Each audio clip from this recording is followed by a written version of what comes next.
Hi, everybody. This is Gino Vanelli. You're listening to Rainbow Country with Mark Tara.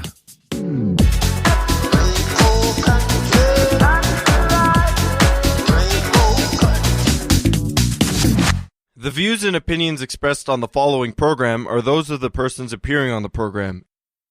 Today on Rainbow Country, my coverage of the 47th Toronto International Film Festival wraps up with a spotlight on two LGBT films, The Blue Caftan and Rosie.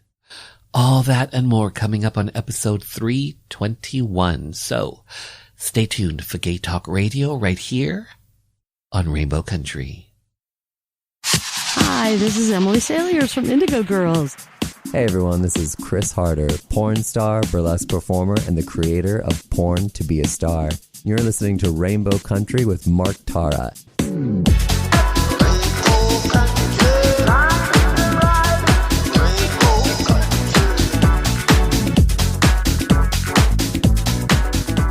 Well, hello and welcome to a brand new journey through Rainbow Country. As I like to call it, a little gay radio show working to give voice to the LGBT community and beyond. And as always, I am your tour guide through Rainbow Country. I'm producer and host, Mark Tara. By the way, Rainbow Country originates from CIUT-FM in Toronto and now proudly in syndication on 12 outlets across Canada. The Yukon, British Columbia, Saskatchewan, Manitoba, the east coast of Canada, in Newfoundland, Ontario, even down to Buffalo, New York, and online. Well, thanks to you tuning in, streaming, downloading, but ultimately listening.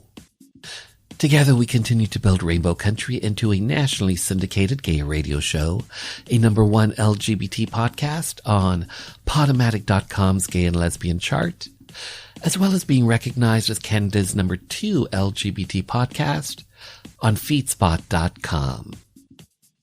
So today, a spotlight on two LGBT films that were part of the 47th Toronto International Film Festival. The Blue Caftan. A closeted married man, Halim, his wife, Mina, run a caftan store in a Medina in Morocco. Enter a young male apprentice, Youssef. The relationship between Halim and Youssef grows ever stronger, all while Mina looks on. I caught up with the award-winning filmmaker of this powerful new award-winning LGBT film, Maryam Touzani, to talk about The Blue Caftan. Plus, Rosie. The fringes of 80s Montreal comes to life with Indigenous culture, queer characters, and an orphaned Indigenous girl. All these elements come together to help tell the story of, essentially, chosen family in Rosie. So during TIFF 2022, I caught up in person with actors Constant Bernard, who plays Flo, and Alex Trahan, who plays Mo, to talk about this new Canadian dramedy, Rosie. Plus an hour two, music from LGBT artists, independent artists, voices that we've come to know and love in classic disco, classic 80s, classic house, and on this episode I'm featuring some classic disco, some queer, alternative, and more. All that lies ahead as we start off Journey 321 through Rainbow Country. And our first stop is what I like to call the Rainbow Country School for Canadian Gay History.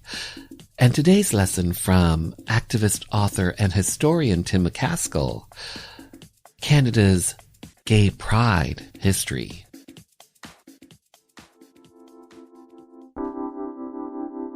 "1969 was a big year. It was the year that saw both the Stonewall riots in New York and, more or less, decriminalization of gay sex in Canada. The following year, the Americans celebrated the anniversary of Stonewall with Christopher Street Liberation Day. That was the summer of 1970. They didn't actually call it Pride at the time. August 1st, 71 was Toronto's first official gay picnic at Hanlon's Point. It was organized by the Community Homophile Association of Toronto and Toronto Gay Action. 300 people showed up. Now, that wasn't officially a pride, but Gerald Moldenhauer, one of the veterans of those days, maintains that a march down Yonge Street a few weeks later should be called the first Toronto Pride.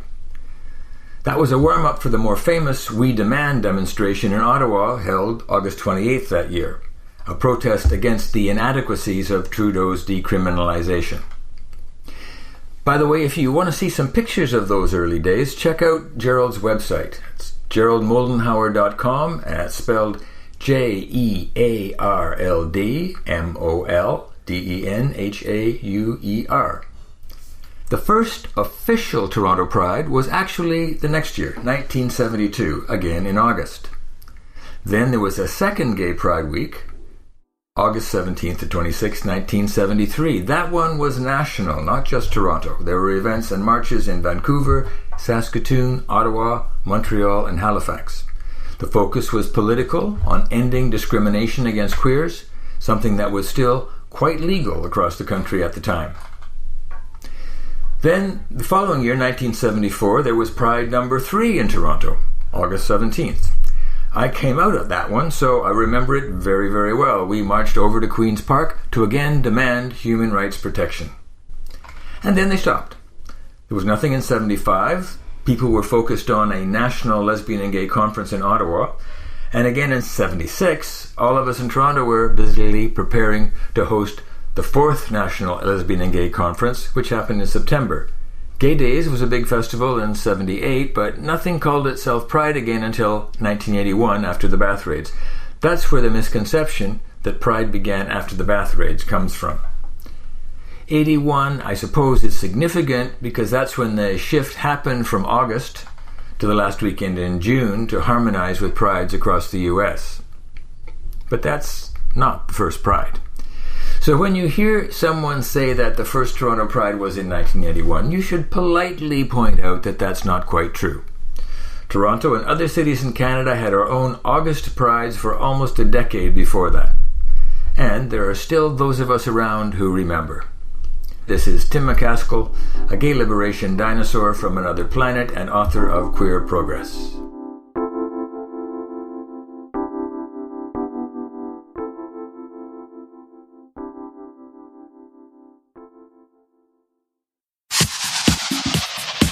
Hi, I'm Saida Garrett, co-writer of Michael Jackson's Man in the Mirror, and you're listening to Rainbow Country with Mr. Mark Tara.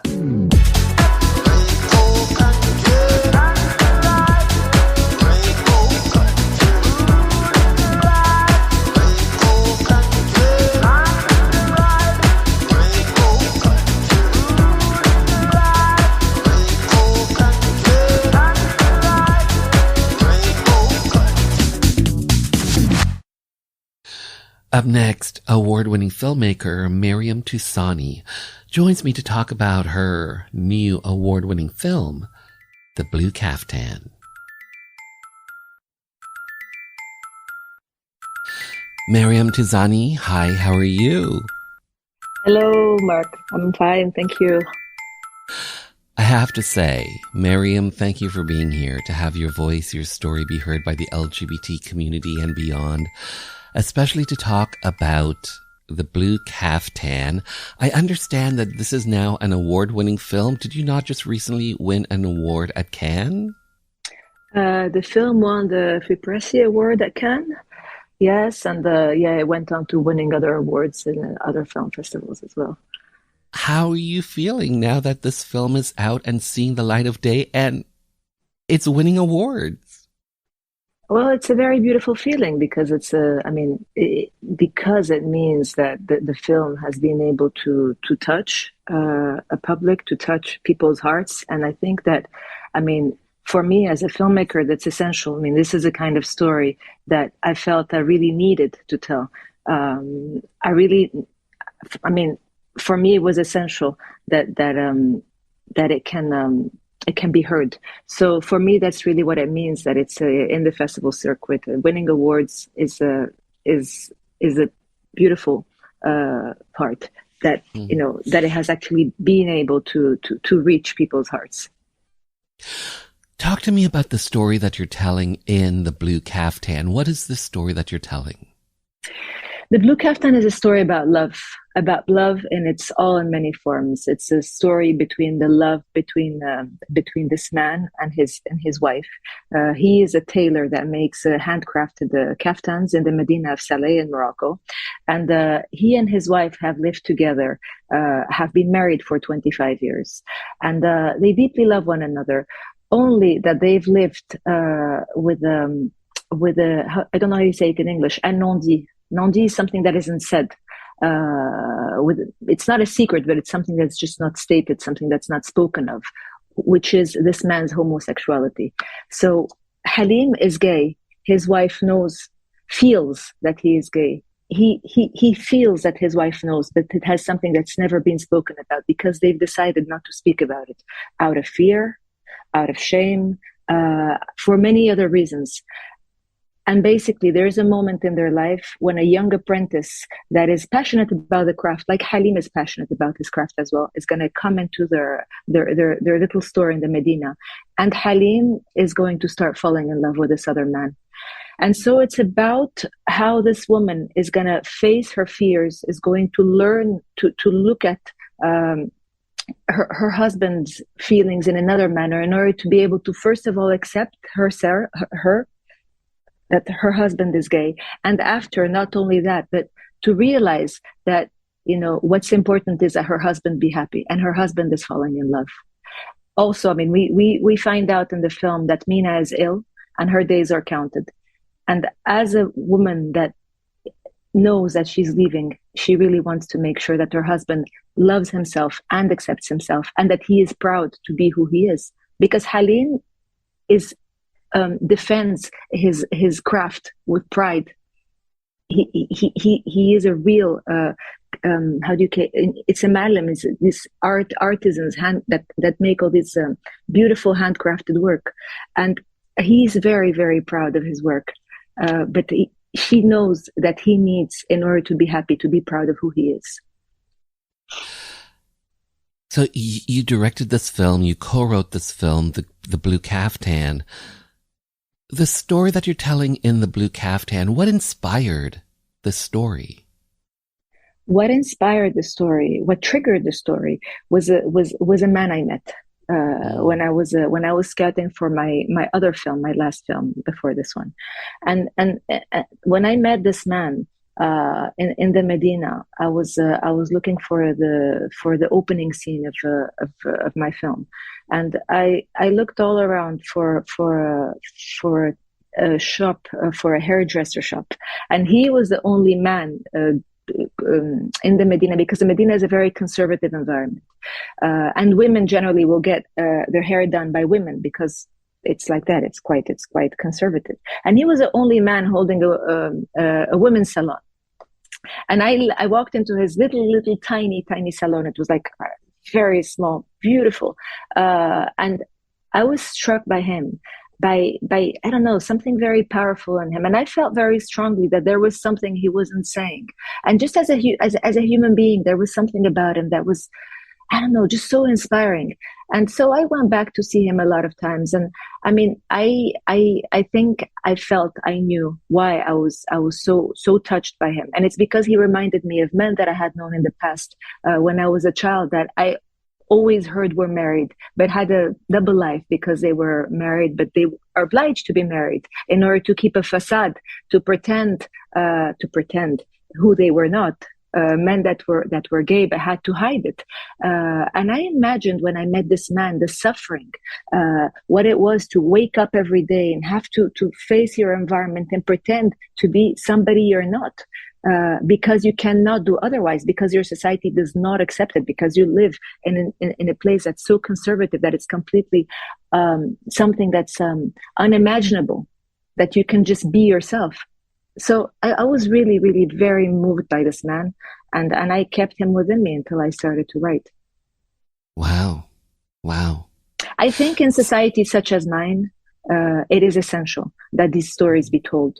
The film is coming out in cinemas, and I'm looking forward so much for the day the film screens, because I'm hoping so deeply that it can stir a debate, that we can talk about this, and that, I mean, like I said before, it's a film about love, and no, for me, it's just about understanding that love is love, period. Mm-hmm. You're just talking about the story that you're telling in the Blue Caftan. Was it difficult, because of the subject matter, to get this film financed and out to the public? Was it difficult to get this film made? Well, it was, of course, it is an extremely, extremely sensitive subject in Morocco. Being gay is illegal in Morocco. So surprisingly enough, we got the help of the Moroccan Cinematographic Center.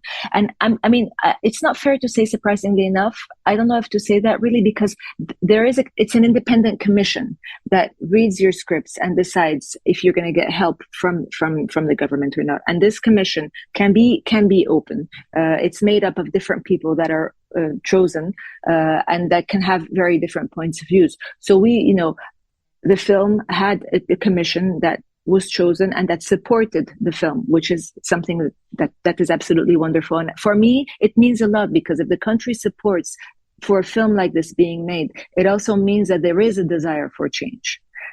So it's something that brings hope. You know what I mean? And the film is going to be released as well. I mean, we've obtained a visa, because in Morocco you need to have a commission as well that's going to watch the film after that and see whether it's going to be released or not. And the film has gotten its visa to be released, so it will meet its public. And that as well is something I'm so happy about, because it means a lot for me. I think there is a real desire for change, and it's it was during the shooting. It was very. We were scared, that the shooting could be stopped at any moment, because the environment we were shooting in is quite conservative, because we didn't know where it could come from, but we felt that there was a constant threat, but there was also this urge, this need to tell the story. And luckily, thankfully it got made. Well, speaking of being nervous about the production potentially being shut down, you shot a number of scenes in Turkish baths, or in a Turkish bath, known as hammams. Yes. Did you actually shoot in a hammam? Yes, I did. Yes, I did. What was that experience like? Well, it was intense, as you can imagine, because there was a lot of people in the closed space, but and in the place, where I was shooting a scene that is quite controversial. It's a very, very controversial scene in my society, once again, because it depends where you put the scene. But in Morocco, it is an extremely controversial scene. So for me, I wanted to shoot in this hammam because there is also the beauty of this place. It's a very ancient hammam that, for me, tells a lot about the character. There is this kind of long hallway he walks into every time he goes into the hammam. And visually, for me, it's like him entering his own secret world, his own, this part of himself that he unfortunately still cannot show to the world, So it's like him delving into his own depths to be able to hide from the world and be who he is. And I needed to be able to to shoot these scenes over there, because of all how can I say it? All the emotional things that the place conveyed to me as a filmmaker. So for me, it was obvious that I had to be in this hammam. And I had already written the scenes in a hammam, and I had this kind of images in my mind. And because there are places like these where men will meet, and it's once again, it's something that is not really said. Like, people know without knowing, nobody will put words on it. So it's, and it's thank God that there are these kind of places as well where I don't know how to explain. that are a little bit protected from the rest of the world. Mm-hmm. Hammams are they like a normal part of Turkish life? Hammams are bathhouses. And they are just classical bathhouses. I mean, anybody can just go and wash. Because in the Medina, a lot of people don't have necessarily baths in their house. So this is a warm place where people go and wash. And there are normally 3 different areas. There is an area that's medium cold, one that is cold, and one that is warm. And then there are like separate rooms where you have different showers. Those are like independent cabins. And I mean, it is first and above all a place for washing, and it's something that has always been culturally there, you know. But then it can also, you know, be a place, like I was saying, that can allow for other kind of rendezvous. Of rendezvous, exactly. But it's not always current. I mean, a hammam isn't necessarily always a place of rendezvous. Not at all. You know, there are certain hammams that could be. Okay. The third act in this movie, what happens in the third act and the ending, powerful, had me in tears, Maryam. So thank you for that, for ruining my makeup. I'm sorry. I have to know, was that always the plan, how this movie would culminate and end? Or was that something that evolved over time? No, it was always there. I always knew it. I always knew I wanted this to be the end of the film. When I always knew it when I got there in writing, because I never know where my writing is going to take me. I really just get so absorbed by my story that I don't know where it's taking me. I don't know where the characters are taking me. And I mean, I knew from the start when I wrote that this would be the end, because I knew the characters are taking me there, but I never knew. I mean, I don't know how to put it in words. I hadn't planned it, but I knew this was it. You know, I wanted this to be a celebration of life as well. I wanted this to be a rebirth of life for Halim as well. I wanted it to be a gift of love from him to his wife, and from his wife to him, because for me, that's what love is. And what love does not have to know any limitations, doesn't have to have any tickets on it, you know. Love is the most beautiful thing. And that's why for me, I don't understand, and I'm so violated to know that love can be condemned, you know. Yeah. I have to say, the attraction between the 2 male leads, Halim and Youssef, it's there. The attraction is there. It's subtle, and there are these two men that are attracted to each other and being attracted to each other, surrounded by a world of straightness. And the way that it's done subtly, but it's there. It's so well done. Thank you. Yeah, I wanted us to feel this rising tension, and I wanted us to feel this rising love, because at the beginning, Youssef is attracted to Halim, but only as a ma'allim. You know, he loves the craft and he wants to learn the craft. So there is this apprentice ma'allim kind of admiration, but this admiration is going to transform into something else. It's going to transform into a feeling of love when he starts to know who this man is, when he starts to know his wounds, to realize a lot of things about him, and to just simply fall in love, and vice versa. Halim is different, actually. Halim is more attracted physically to Youssef at the start, but tries to suppress what he feels, because Halim is under his own roof. He's working in his own shop with his wife. So he tries to suppress those emotions, but little by little, it's stronger than him. It becomes painful, because he as well is falling in love with this young man. And then there is this woman who tries at the beginning, because she notices. I mean, she knows even before Halim knows, you know. Yeah, what it's like if she knew what was going to happen, but she tries to suppress that idea as well, until she realizes that Youssef is such a good person, and her husband deserves to be with a good person, and that's what matters for her at the end.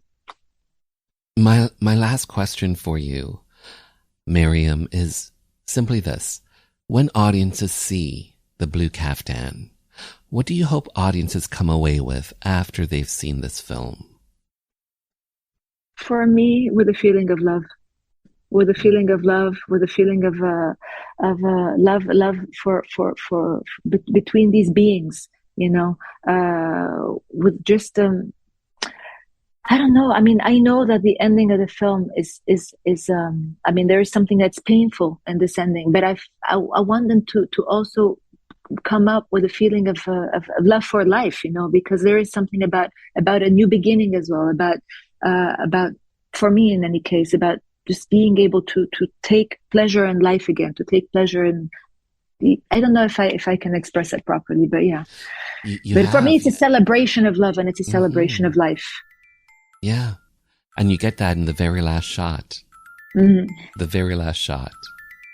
Well said. I have to say, Maryam, well said, well done, well made. Thank you so much for your time and thanks for being on the show. Thank you very much. It was a pleasure, Mark.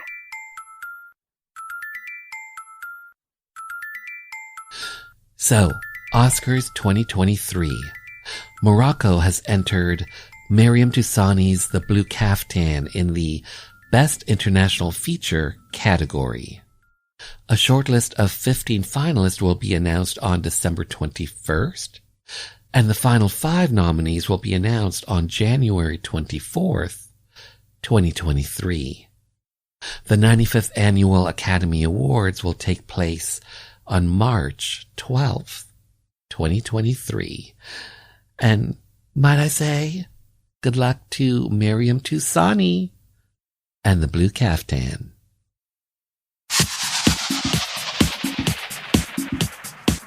Hi, I'm Keegan Hurst, former professional rugby player, coach, raving homosexual, and you're listening to Rainbow Country with Mark Tara.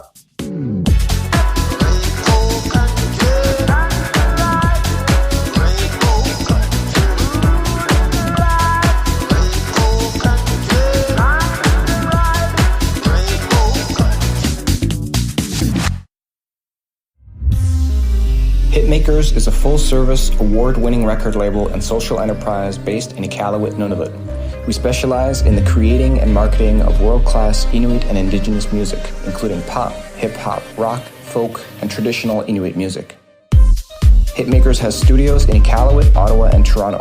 The label currently works with more than 20 Inuit and Indigenous artists, and we represent and promote many more. The company was founded in 2016, and our mission is to create viable careers in the arts for Inuit and Indigenous artists through music, media, and education. Our secondary mission is to empower artists to share and strengthen their stories and culture.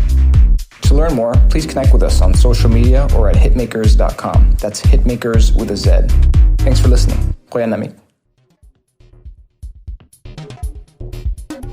The 2022 Imaginative Film and Media Arts Festival runs in person in the Toronto area October 18th to the 23rd, and virtually across Canada October 24th to the 30th.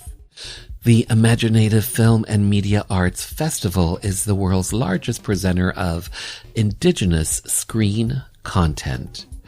The organization is recognized locally, nationally, and internationally for its excellence in innovation in programming and being the global center for Indigenous media arts.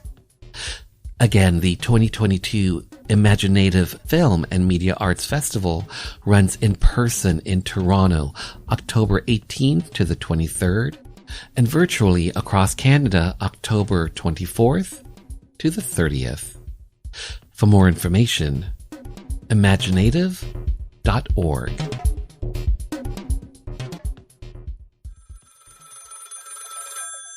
The phone rings. I got a message from the mayor. He's going to call me back the next day. I get the call, and he said, if you'd accept, we'd like to honor you with the key to the city. There was an event later that year in May.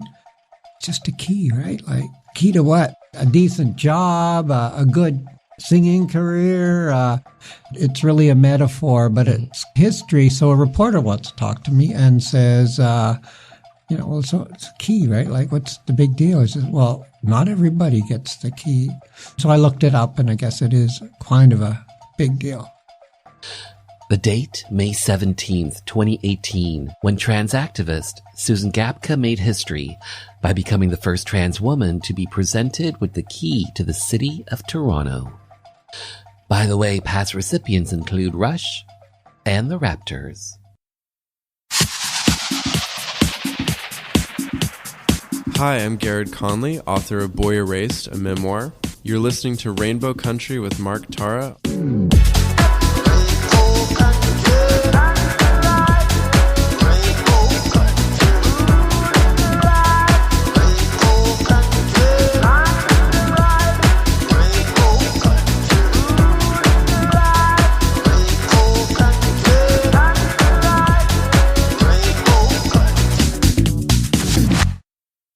Up next, my TIFF 2022 on-location interview with Caftan Bernard and Alex Trahan, two of the stars of the new Canadian dramedy, Rosie. Hey, wow, là. Minute, le petit tigre. Allez, non, qu'est-ce que tu fais là? Hey, ralentis, le petit tigre, là, tu vas faire mal à quelqu'un. Hey. C'est correct, ma grande? Il y a personne qui va te faire mal ici, hein? You speak français? You have big hands. Oh my God. God? Où ça? My name is Fred. That's a boy's name. Quand t'as des grosses couilles? My name is Frédéric, but mes amis, they call me Fred. You call me Fred. Fred's still a boy's name, and why are they so big? Ouais, c'est un petit chaton vigoureux, ça.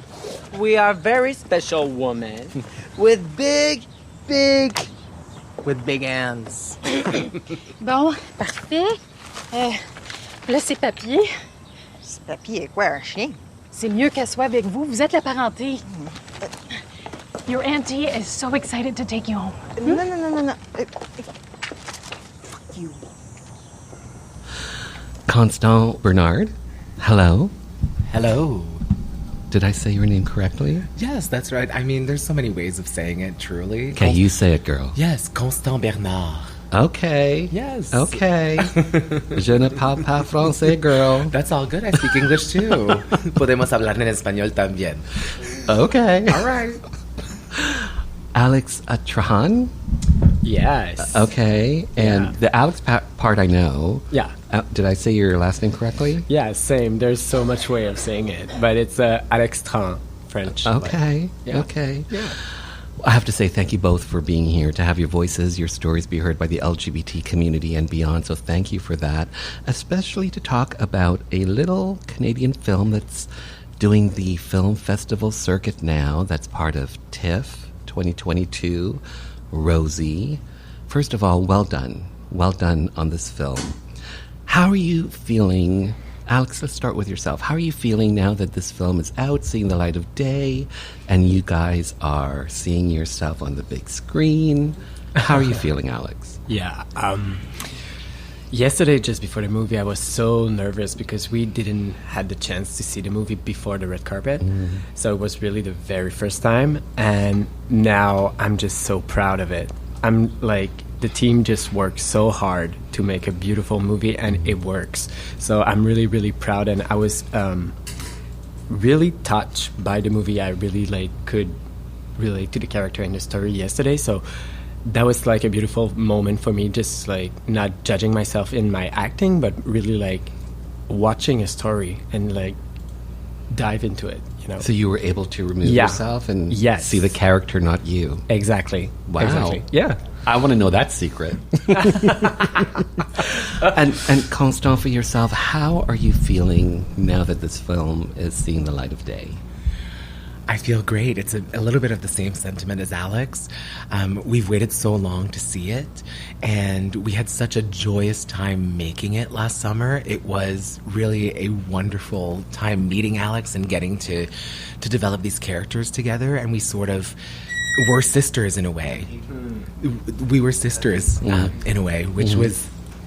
Yeah, it was a wonderful experience with this one right here. And it took me a little bit longer for myself to remove myself. The first half hour, I was very, very nervous. It's my film debut, so it's my first time seeing my face that large on a screen, which was a little bit intimidating. Okay. But once I got through it, I mean, the eyeliner looks great, so I was good to go after that. But those characters really meant a lot to us, and Gail let us bring so much of ourselves to those characters, which was what transpired last night. Constant, let's stay with yourself. You play Flo. Yes. In Rosie. Talk to me about your character. How would you describe your character? What's interesting about these characters is that Gail wrote them from the Cree perspective, whereas in the Cree language, there's no specific gender. There's no he or she. And Flo and Mo are two characters, and I'll speak for myself for Flo. They do not want to be put in a box. They don't want to be this or that. They just want to be themselves and wear what they want to wear, whatever makes them feel comfortable. I said last night at our talk back that Gail allowed me, I'm a large man, I'm 6'2", I'm 350 pounds, and it was such a revelation to me to see myself on screen, because I don't see myself represented a lot of times.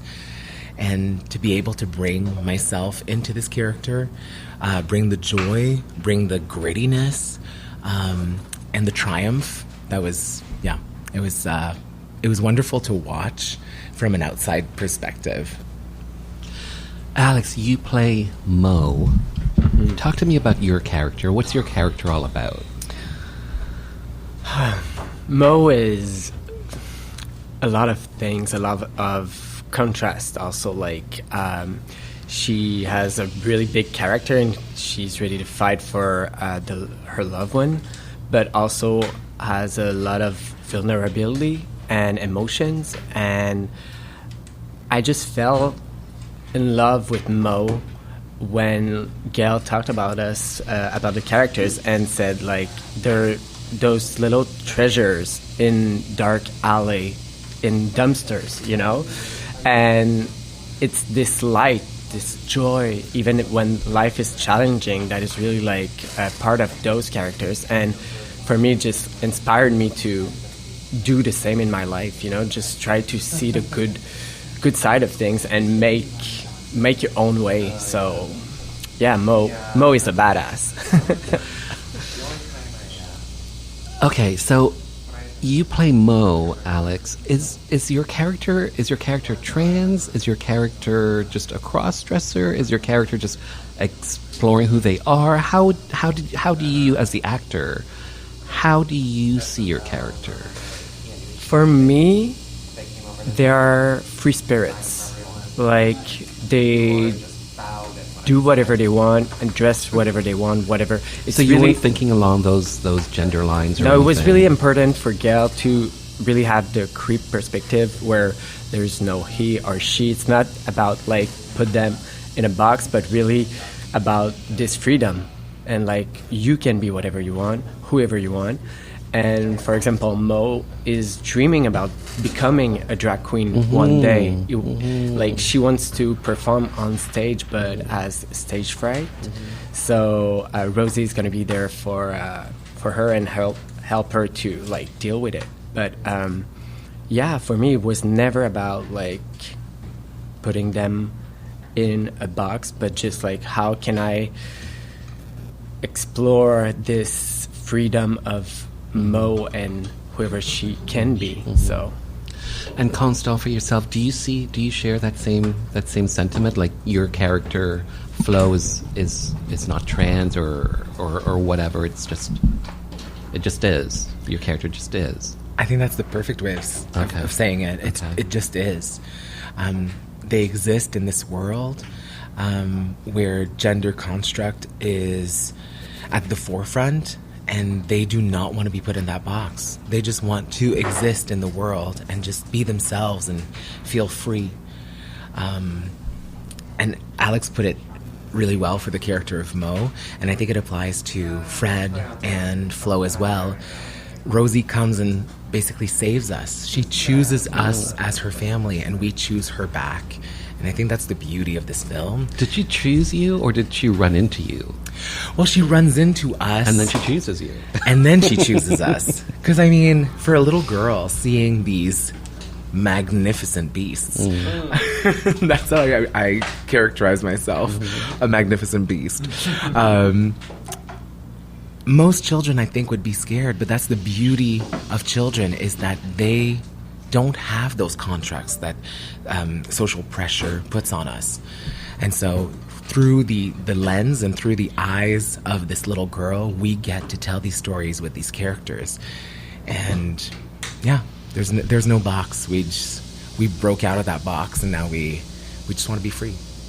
So Constant, you are an actor, you're a director, you do musical theater, you're a singer.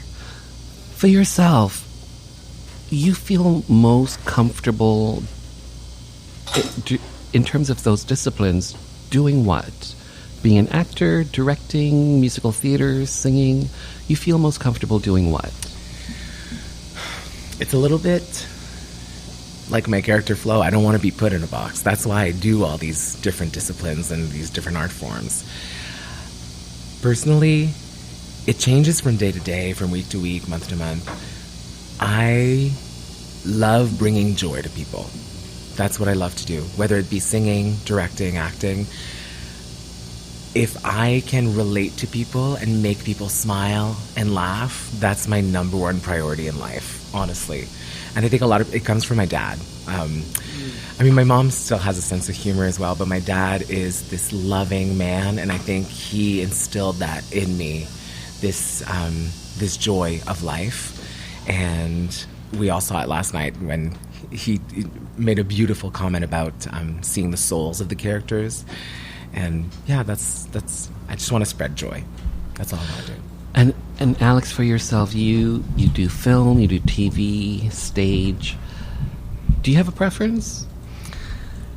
I feel like it's the balance of everything. I really enjoy because they're so different. Yeah. Like the stage, you get immediate reaction. Yeah. TV and film, it's hurry up and wait. Yeah.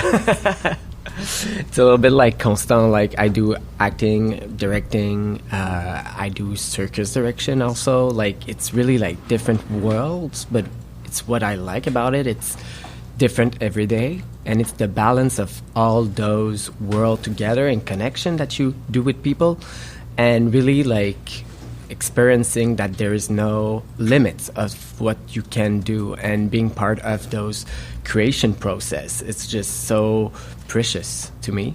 So yeah, film and TV, I mean, it's Rosie was amazing for that. We had like a month of filming, and we really had time to talk about cinema and like how we see this creation that we were like doing in the moment. And I don't know, for me it's really like about connection to people. So it was really a precious moment. Yeah. So I have one last question for the two of you, and it's for both of you, and it's simply this. When audiences see Rosie, Alex, for yourself, what do you hope audiences come away with after they've seen your film, Rosie? Joy, I think. Just, yeah. I feel it's a movie about like joy and light and making peace with, like I was in tears and also laughed a lot during the movie yesterday. So I hope people will get lifted by it. Like they're gonna come out of the theater and just like, okay, now I can go on in life with being a little bit more less heavy. And Constant, for yourself? I mean, of course I echo what Alex just said, but for me it's also, you know, when you see a movie and you come out of the theater and you feel different than when you came in, I hope that's what happens when they see Rosie, and that when they come out of that theater, they can feel empowered and they can just be themselves. Whoever they choose to be, they can just be that and be proud. That's all I want. Yeah. So I lied. I want to reference a certain section in the film, and it's to do with the funeral and the lead up to the funeral, and especially Constant for your character, and then at the funeral. Talk to me about that, and because it was a very powerful scene. You see your character, Flo, and sort of, well, you describe it. What does Flo go through in that whole section, do you think? I think in that moment when Flo is forced by her father to put on a suit and dress as a man, as her father would want her to dress.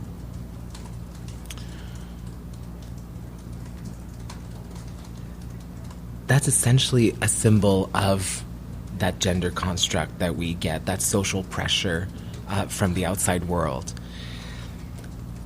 And I think it's visible, and it's the way I felt as well in the room. I felt trapped. And that's when I read the letter. I don't want to reveal too much, but when I read the letter from my mom. Because it's referenced at the funeral. Yes, it is referenced at the funeral. That's sort of like the caged bird taking flight. Yeah, it was hard to see. Yesterday was our first time seeing the film as well. And so that I'm welling. That scene is really, it was hard as well. And I just had lunch with my mom, actually. And she said that was really painful for me to watch because it gives me an idea of the way that I'm going to react when she passes. Yeah. So it's all those things, you know. And Alex, for yourself, talk to me about that section of the movie, because it's powerful. Yes, it is. For me, I feel like Fred, Rosie, and Mo, we were there for Flo, you know, and we're like, I feel like that's what is so beautiful about the movie. It's those moments where we come together as a family and we support each other, and then you know that we're going to be there no matter what. That's the chosen family. That's what we want in life. We want people saying, okay, no suit today, honey. You're going to go in drag, you know? But, and I just feel like, yeah, that's a beautiful, very moving moment in the movie. And you know how Caftan, you talked about like being empowered. That's a moment where we feel like, okay, everything's possible when you got those people with you. So, well said. Alex, Caftan, thank you for your time. Thank you for being on the show. Well said, well done, and well made. Thank you for having us. For more on Constant Bernard, you can find him at constantbernard.com, his website. And for more on Alex Trahan, you can find him on his socials. Just search Alex Trahan. By the way, Rosie will be the closing night film at the 2022 Imaginative Film and Media Arts Festival on Sunday, October 23rd, 7 p.m. For more information, imaginative.org. Bill 7, to ban discrimination in employment, government services, and housing, based on a person's sexual orientation, was up for a vote at Queen's Park. Most NDP and Liberal MPPs supported the bill, but without some progressive Conservative legislators backing, a divisive split could rack the province. 4 PCs decided to break party ranks to vote with their conscience and support Bill 7. Cabinet Minister and MPP Dennis Timbrell did it to show solidarity for his beloved brother, the well-known drag queen Rusty Ryan. And for me, a gay politician who was not yet out, I had to take a stand. We were known as the Gang of Four. I'm former Cabinet Minister and MPP Phil Gillies. The date, December 2nd, 1986, when LGBT rights came to Ontario.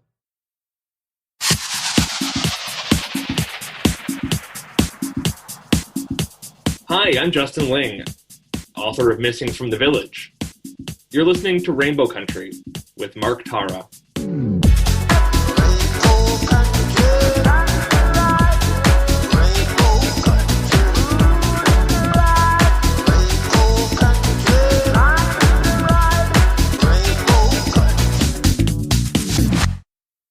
Up next, I catch up with some film goers from the 47th Toronto International Film Festival. Good evening, everyone. How are you? Good evening and welcome. It's the opening night. Tonight, we thank you. I am so humble and so grateful to be here this evening. I'm extremely excited to be here. Thank you all for holy shit. There's a lot of y'all. I'm very proud to be here tonight, and I'm so grateful that you joined us. Don't stop till you get enough. Hello, Toronto! Happy Halloween, Michael. Can we talk about this? Toronto, the best of them all. That's it! That's amazing! If you ever film the best place to watch films, it's TIFF. I want to thank Toronto because you have always honored, celebrated, exalted female directors. The warmth and the love that you gave me is something I will never forget in my life.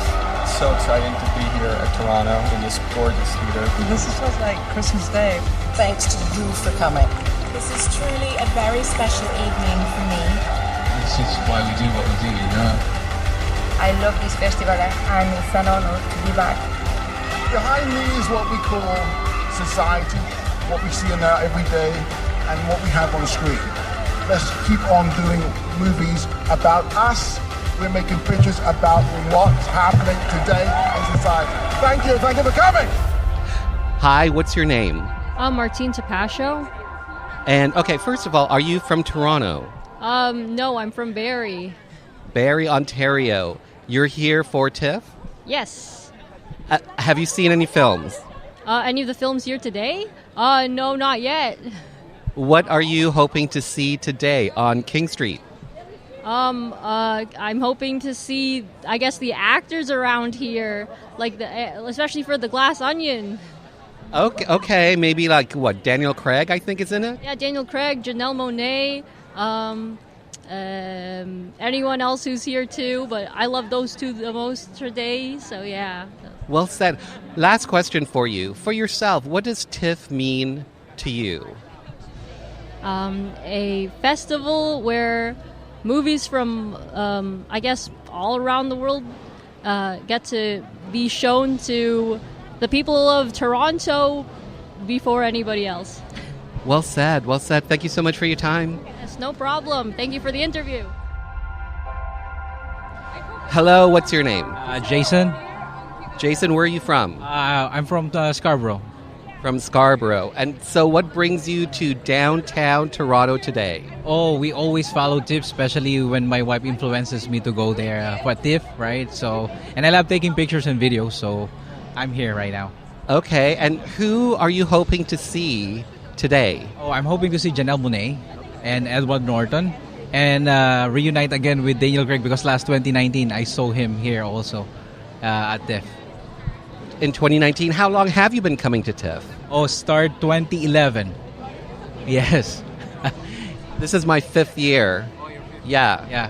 Okay, for us, and then 2019 has a big hype of the TIFF, and then you're planning ahead of next year, and then suddenly pandemic happened, right? So it's okay. Now we are happy we're back. So we're back in person in 2022. Thank you for your time. You're welcome. Hello, what's your name? My name is Jing.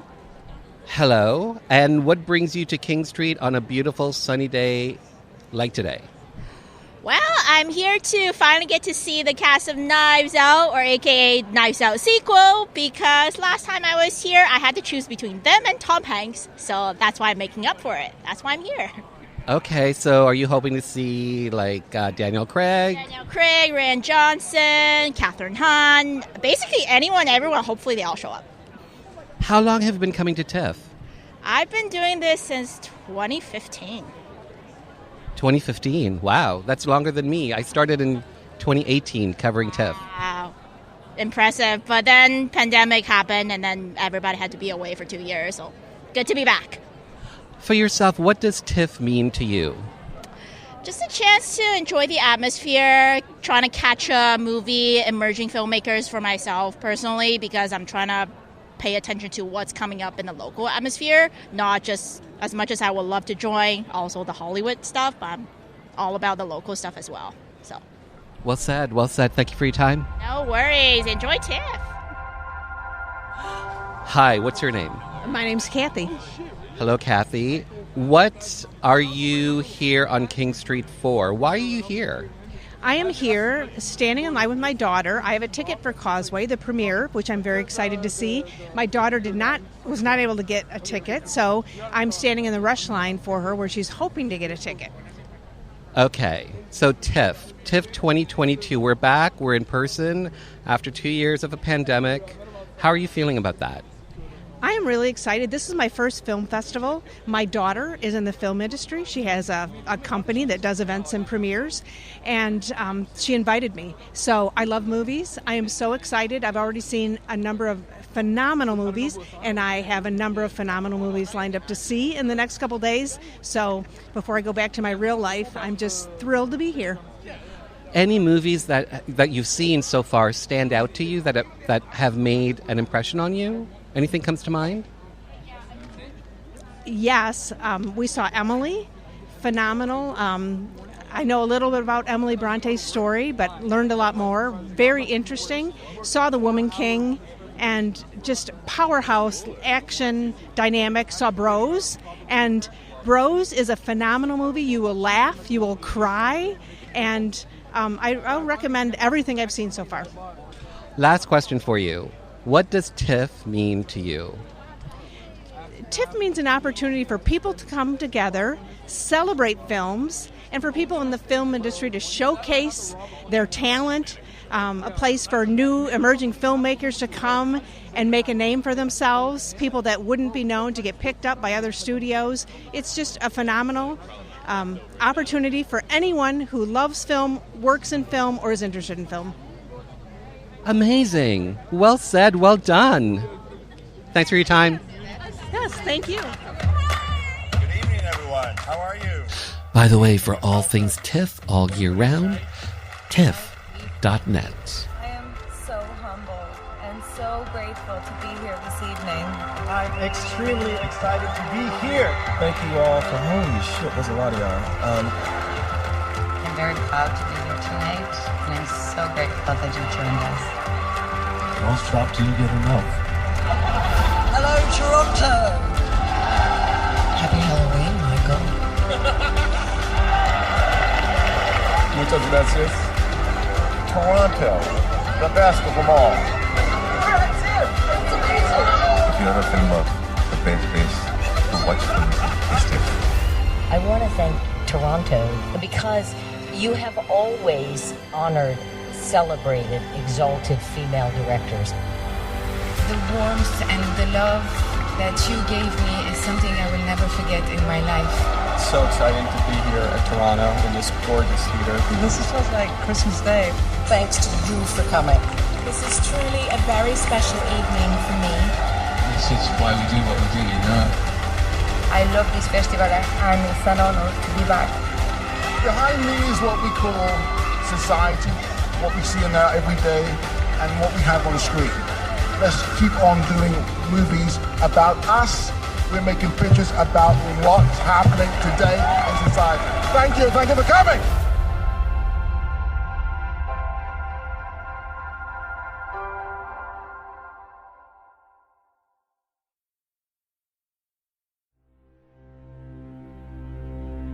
Hi, my name is Joanne Vanicola, and I'm an actor and a writer, and I was first on Rainbow Country with Mark Tara on discussing the massacre at Pulse Club in Orlando. I realized how important it was for our community to have a radio station, specifically for our issues, to talk about people in the LGBTQ community and to provide an outlet for our stories, to discuss our politics, culture, and give voice to the issues that matter to us. And of course our artists and the things that we do globally and talk about culture. And without people like Mark Tara providing a space for this with a radio show like this, then we wouldn't have that voice. So support, tune in. Thank you. And just like that, this little gay journey through Rainbow Country has come to an end. For the full 2-hour episode, simply head over to marktara.com, where everything is connected, and hit the archives banner. To keep up to date with the show, check out my socials at marktara. The podcast is available on all major platforms, including audible.com and iHeartRadio. And finally, I want to take this time to thank you for taking your time to be with me. Remember, despite all the craziness happening in the world these days, know this, that we are living in days of making our dreams come true. So, believe in yourself, believe in your dreams, and the world will believe in you.